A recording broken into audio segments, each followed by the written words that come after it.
Good afternoon, everyone. It was well clear at the end of the last presentation that everyone is tired. But since it's a lightning talk, I'll make sure it's as light as possible. My name is Phillip Ssempeebwa. I'm machine learning engineer. I work with the Deep Learning in the Bucks AI Research Lab in Uganda. And today I'm just going to give a lightning talk about the unseen cost of training a machine learning model, which we all have an idea about. And I believe this is the right time to talk about it. We could not bring such a session at the start for some reasons. But I just want you to think about what happens when you run a cell, when you're training a machine learning model and you run the model.fit cell. Just figure it out. But whatever you think about might not exactly be what happens. So the first time I trained my machine learning model, of course, this was not the first model I trained, but I would say somehow it was, this was a productive model, and it was a medical imaging model, so it ran for a number of days on a GPU. Of course, I used cloud credits, and so at that moment, I celebrated the accuracy of the model, but I never knew that at that point, it wasn't about the accuracy, but about the power that was used to train the machine learning model. And so that's what hit me a lot. And I started understanding that every training leaves a trace that goes beyond just the terminal in which you run the model. So according to research, it shows that just training one AI model is equivalent to 5 cars' lifetimes, and I believe that's concerning for our environment. So this is still from the research from the Stanford AI report of 2024 that shows that training the GPT-3, which we all know, costed 502 tons of carbon dioxide and 1,287 megawatts. So this is the same as the emissions, the lifetime emissions of 30 cars. That's from the Stanford AI report. And so we see that the GPT-3 write was brilliant, but it also burned enough energy to power our entire neighborhood, like Kenya. So we look at training versus inference.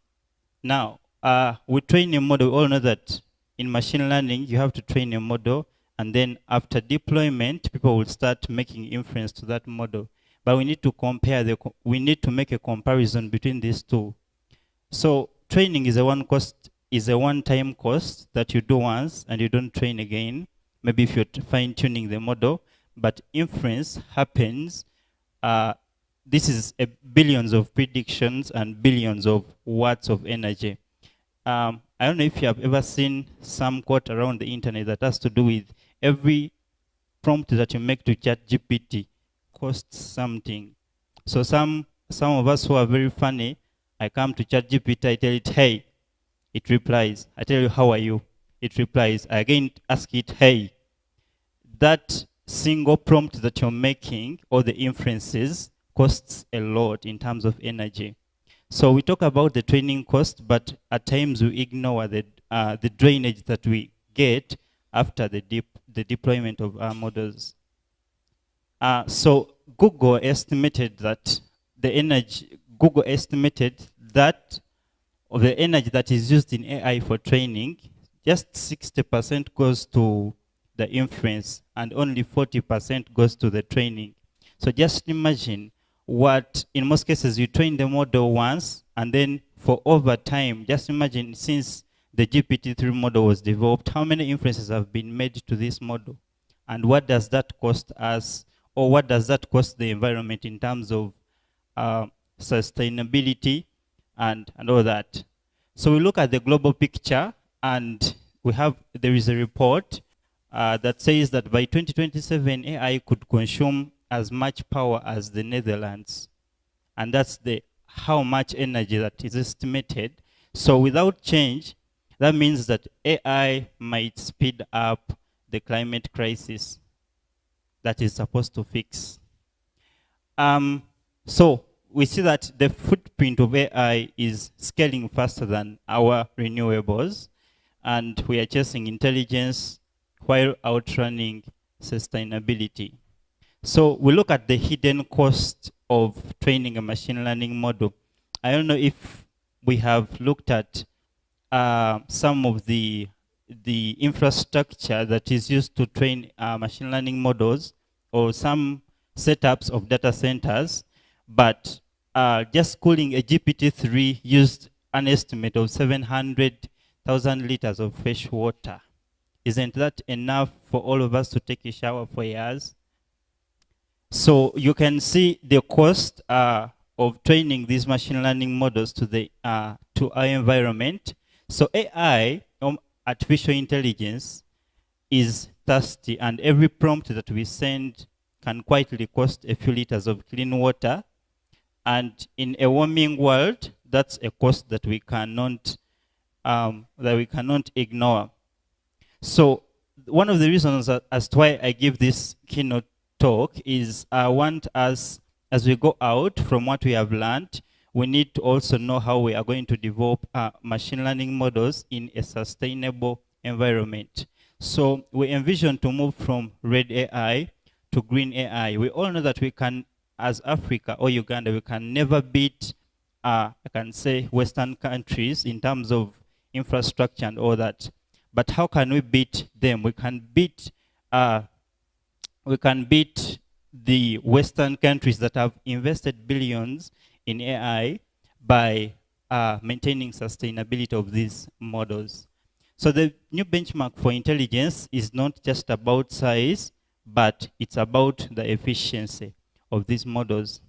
Then some of the things that you need to do when you're doing, for example, machine learning model, the model that I explained earlier, I trained 3 models. Of course, I was making use of pre-trained models, that is the efficient net, mobile net. So you can use such models for fine-tuning. I believe that in the talks that we've heard of things of like fine-tuning. So you don't have to go and train a model that learns how to classify between a cat and maybe something. There are already pre-trained models that you could make use of instead of using billions of parameters to solve a simpler problem. That's one of the ways.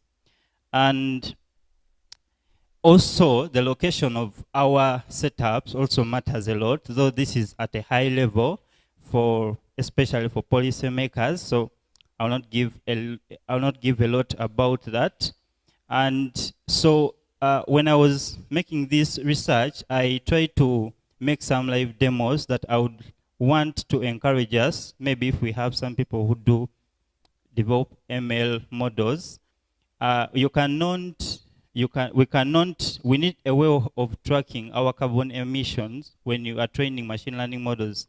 And this is one of the ways. I believe you have heard of people who do measure AI emissions. Maybe GPT-3 says that during the training of this model, this is the estimation of the emissions that were released during training the model.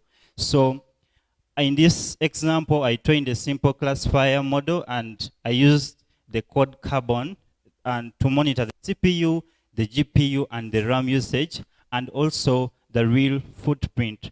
So at the end of training the machine learning model, I'm able to track and know how much carbon dioxide and what is the carbon footprint of my machine learning model. So there is a demo notebook. If you get time, maybe we could have a talk and I share that so that you're able to follow along and know how that would work. And I have a graph here that shows an estimate, still from the notebook, of how we say that if a small notebook generates that amount of carbon dioxide emissions, imagine what happens when you're having 10,000 models in production. So, of course, the first step for us to reducing the carbon footprint is by measuring it in our machine learning models. That is a sample of, next, please. That's a sample of, in the notebook, how you can be able to track, before you train a machine learning model, you're able to track how much carbon dioxide is being emitted or how much carbon is being emitted by your machine learning model. So, of course, giving this talk, I'm just enlightening us about, as we go out there to develop, we also need to mind about sustainability of the AI models that we do put out there in our environment. So I mentioned it earlier on that one of the opportunities that we have as Africa, we can look at having sustainable AI models rather than just having complex models that do leave a footprint on our environment. So there is this quote that was said by Dr. Monica Musenero, who is the Minister of Science and Technology at the second AI in Health, I believe, AI in Health Africa conference that was at Makerere University weeks back. And so she mentioned something that the only way for us to build sustainable AI is to be creators, not just consumers. AI must be an extension of our skills so that it drives economic development, not just convenience. You'll give it some time and think about it, but she was giving a lightning talk about sustainable AI in our environment. So lastly, as I conclude, like I said, the reason why I'm giving this talk is to enlighten us about the carbon signature of the AI models that we do train and run. So always make it a point to measure success, not only by accuracy, but also by the efficiency of your models, simply because every line of code we write shapes not just systems, but our planet. Thank you so much. Wow. That was an amazing talk from Philip. Thank you very much. Another round of applause for him.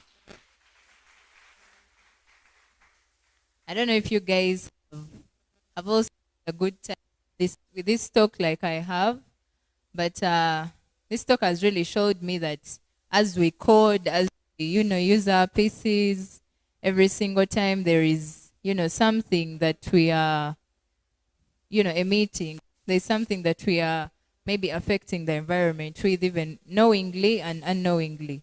So for the next session, I would just want to request all of us to just, stand up shortly.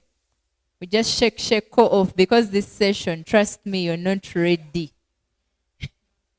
You're not ready, guys. Just stand up a bit. Small, please. This is our last talk. This is our last speaker. And you're not ready. Tell your neighbor you're not ready. This session is, just to be alert. Because I believe all of us have, that second-hand laptop that is, I know at least 90% of us do have second-hand laptops. But this session is for all of us. So DJ, I don't know if